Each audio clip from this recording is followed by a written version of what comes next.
Rồi, xin chào mọi người ha.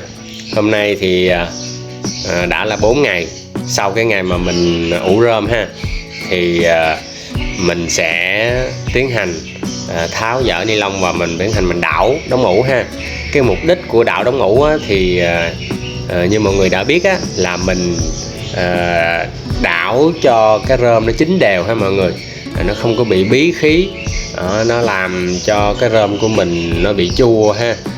Sau một khoảng thời gian từ 3 ngày trở đi là bắt đầu có phát sinh ra những cái khí nó không tốt rồi, cho nên nó sẽ làm cho cái rơm mình nó dễ bị hư ha. Đó, thì mục đích mình đảo lên đó để cho nó cung cấp cái nguồn oxy cho nó vào từng cái cọng rơm của mình là cái thứ nhất. Cái thứ hai nữa đó là có những cái phần nó chín nhiều rồi, có cái thì nó chín ít là do nó nằm ở phía ngoài và phía trong, hoặc là phía trên và phía dưới thì cái nhiệt nó sẽ không có đều đó, cho nên lý do mà mình đảo để cho nó chín được đều hơn, rồi giải phóng những cái khí không tốt rồi.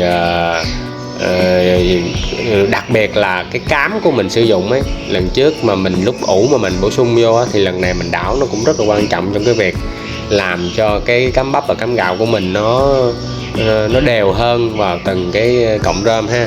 Thì như vậy thì cái chất lượng đầu ra nó sẽ đồng đều hơn đó, nấm nó sẽ có đủ dinh dưỡng hơn để mà nó phát triển cái hình thành cái đinh ghim cũng như là cái quả thể nấm ha. Đó thì đây mình sẽ quay một vòng cho mọi người thấy ha. Cái kết quả sau 4 ngày mình ủ thì cái rơm mình nó sẽ như thế nào, độ ẩm nó ra làm sao, nhiệt độ đóng ủ nó như thế nào, và xạ khuẩn nó như thế nào.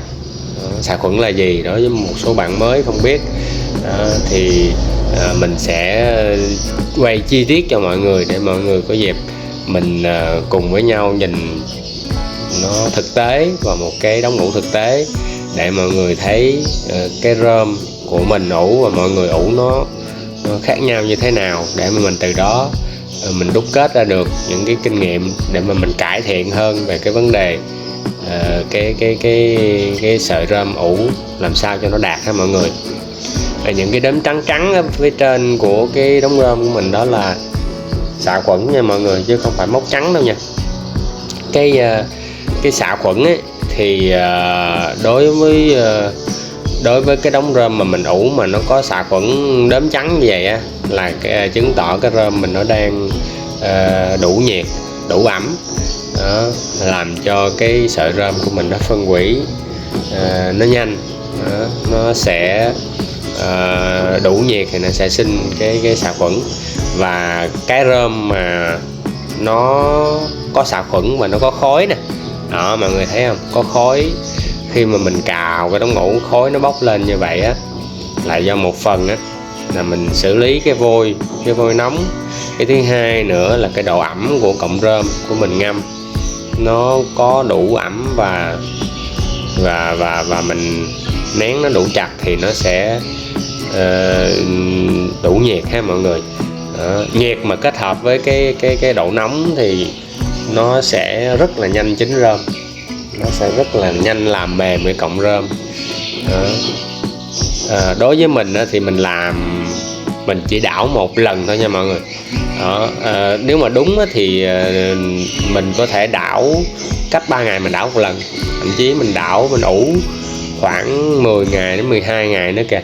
Nhưng mà đối với mình á, mình so sánh cái việc ủ mà 10 ngày 12 ngày so với cái 8-9 ngày như mình đang làm hiện tại, thì mình ủ cái phương pháp của mình 8-9 ngày thì nó cho cái năng suất cao hơn đó. Cho nên là mình khuyên mọi người, nếu như mọi người làm y cái cách của mình thì mọi người đừng nên làm ủ lâu quá.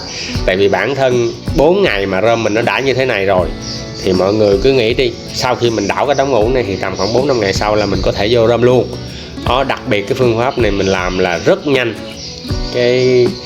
cái thời gian chín rơm nó rất là nhanh đó, chứ không phải là ủ lâu là tốt nha mọi người. Đó, có những phương pháp mình làm, mình ủ rơm mình không cần để vôi nóng, hoặc thậm chí một số bạn họ làm không có vôi luôn, chỉ ủ nước thôi, thì đương nhiên là câu chuyện nó sẽ lâu chín hơn và nó sẽ không có diệt những cái nấm mốc, nấm dại ở trong cái rơm này hiệu quả bằng vôi nóng nha. Đó thì đổi lại thì cái chi phí vôi nóng thì nó cao hơn cái vôi thường một tí. Đó, cho nên là cái gì cũng có cái giá của nó hết, phải không? Đó thì tùy thôi, mọi người cứ cố gắng mình chọn một cái phương pháp chuẩn để mình làm. Mình tin rằng là cái kết quả mọi người nhận lại nó sẽ xứng đáng với những cái công sức và những cái vốn liếng mọi người bỏ ra.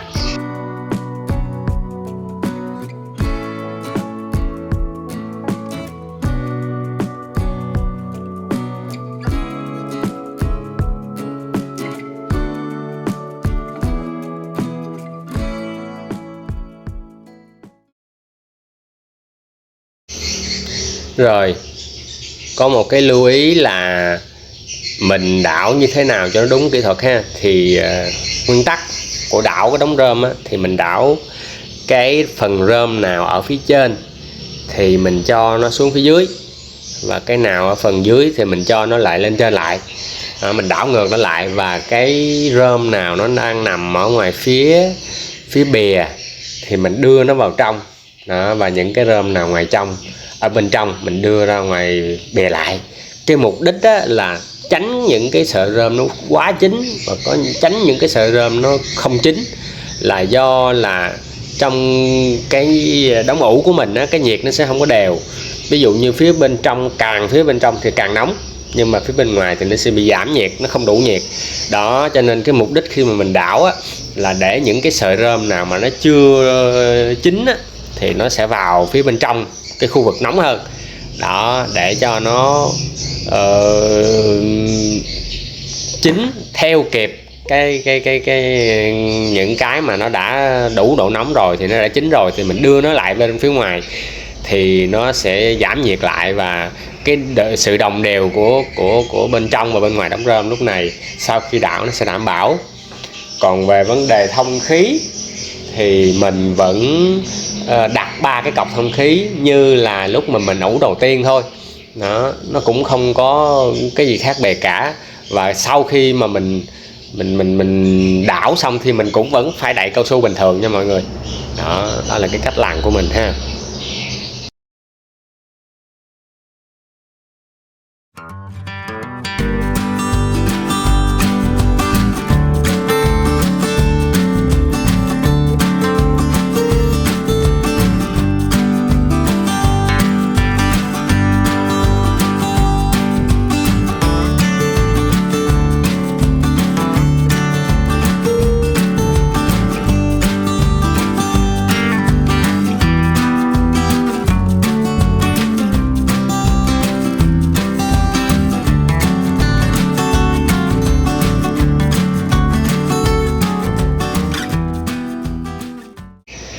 Rồi bây giờ mình sẽ test ẩm cho mọi người xem ha, mà như thế nào là đủ ẩm và như thế nào là thiếu ẩm ha. Thì mình nắm chặt một cái miếng rơm ha, mà khi mà mọi người bóp chặt vào mà mình thấy nước nó rịn ra cái kẽ tay mình như thế. Đó, mọi người bóp siết chặt vào. Đó, thì lúc đó nước nó sẽ chảy ra, nó rịn và nó ướt cái tay mình ha. Đó, cái nước rơm rất là đẹp ha mọi người. Đó, có một cái màu vàng rất là đẹp, cho nên là màu nâu chứ, màu nâu, cái màu nâu nâu giống như màu cà phê ấy. Đó, nó rất là đẹp, và có một cái mùi thơm đặc trưng ha. Thì như vậy là đạt yêu cầu, như vậy là đủ ẩm. Còn khi mà mọi người bóp mà nó không có ra nước gì hết thì lúc đó là rơm mình nó bị khô ha. Đó, chỉ vậy thôi. Ở chỗ này mình có quay kỹ cho mọi người nè, để mọi người quan sát cái xạ khuẩn nè. Đó, cái xạ khuẩn, những cái đốm xạ khuẩn trắng đó bên trong đậu ủ ha.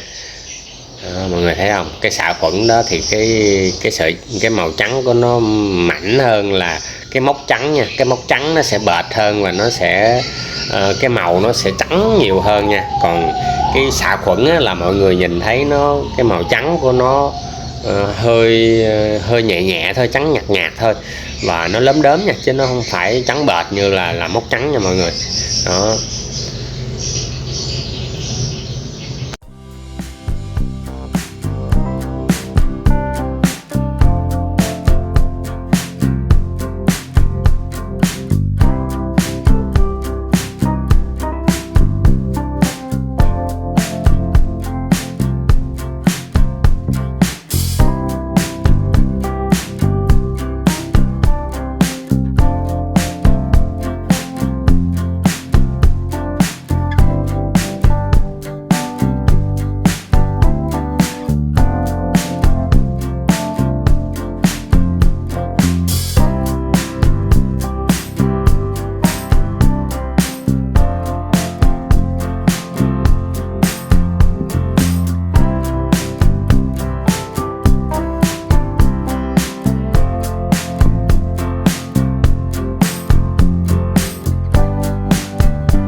Rồi thì sẵn tiện đây mình sẽ kiểm tra cái nhiệt độ đóng ủ cho mọi người xem ha. Đây là cái nhiệt kế mình cắm vào bên trong cái đóng ủ. Thì cái giá trị hiện tại là 66 độ nha mọi người nha. Đó, cái nhiệt độ rất là ấn tượng phải không? Đó, cái đóng ủ của mình đang mình cào cái lớp trên ra rồi đó. Thì bây giờ mình cắm vào là 66 độ nha các bạn. Rất là nóng, và ở cái nhiệt độ này thì đối với một cái đóng ủ thì 60 độ trở lên là đạt yêu cầu nha mọi người.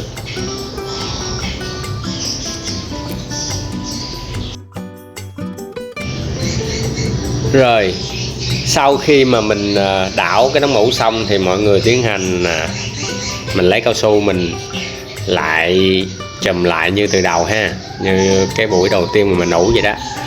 Đó, mình cứ che chắn lại để hở phần chân đó, cho nó có một cái độ thoáng khí, và cọc thông khí thì mình vẫn giữ nguyên ha, vẫn để số lượng là 3 cọc đó, mình chia đều khoảng cách ra đó.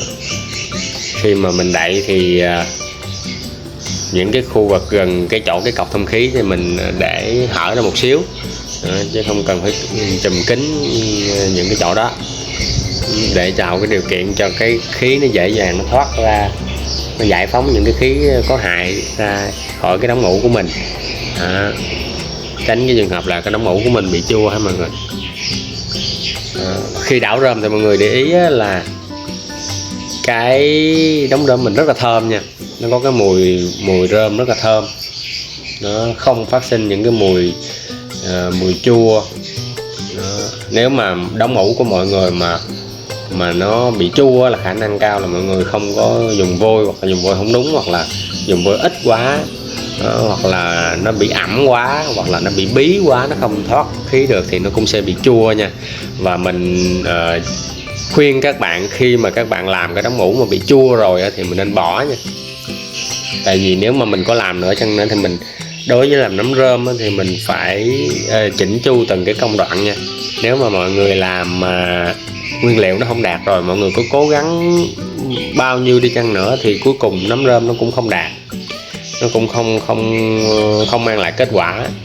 Cho nên mọi người cố gắng tỉ mỉ chi tiết từng công đoạn để mà mình có được cái kết quả mà thật sự là như mình mong muốn. Thì cảm ơn tất cả các bạn đã theo dõi. Mình sẽ tải lên cái phần tiếp theo, đó là về cái vấn đề vô rơm, chất rơm lên kệ đó, nó như thế nào, và các cái lưu ý gì khi mà mình chất cái rơm lên kệ để mà mình tiến hành mình hấp khử trùng nha. Mình có vài ngày nữa thì mình sẽ tiếp tục ra video. Mọi người nhớ đăng ký kênh để mà mình có thể nhận được những cái video mới nhất của mình nha. Cảm ơn các bạn đã theo dõi. Xin chào.